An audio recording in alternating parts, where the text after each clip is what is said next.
Troisième différence.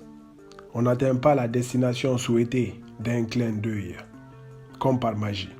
Ce clin d'œil désigne ici la vitesse de propagation de l'influx nerveux dans le système nerveux somatique, puisque ce sont des neurofibres épaisses et fortement myélinisées.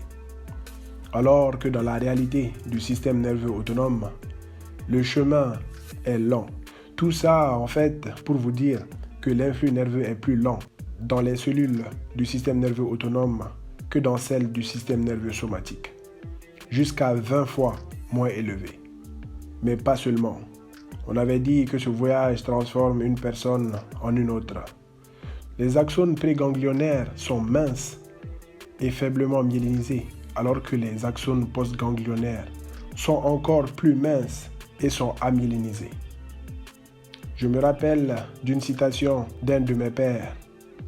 Il disait « La vie n'est pas une course de vitesse, mais plutôt une course de fond. » Et on sait tous que la vitesse d'une personne qui commence un marathon n'est pas la même du début à la fin.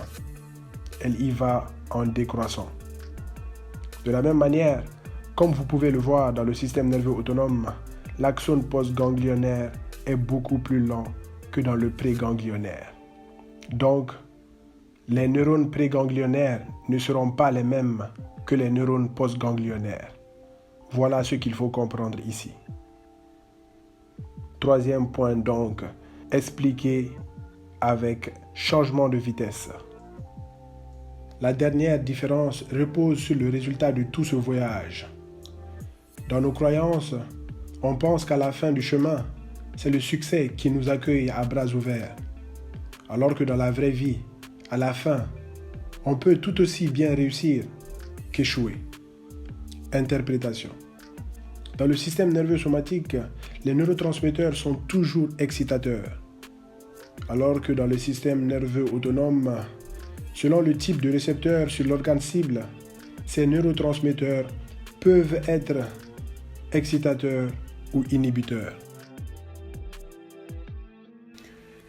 C'est avec tristesse donc que nous arrivons à la fin de ce voyage.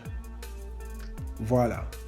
Donc tout en contemplant ce tableau qui résume tout ce que je viens d'expliquer, sachez que derrière cette histoire, le sage comprendra que ce n'est pas la destination qui compte, mais plutôt l'aventure et le chemin qu'on a volontairement décidé d'entreprendre.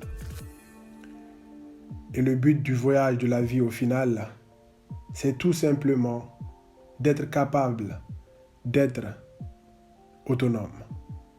Merci.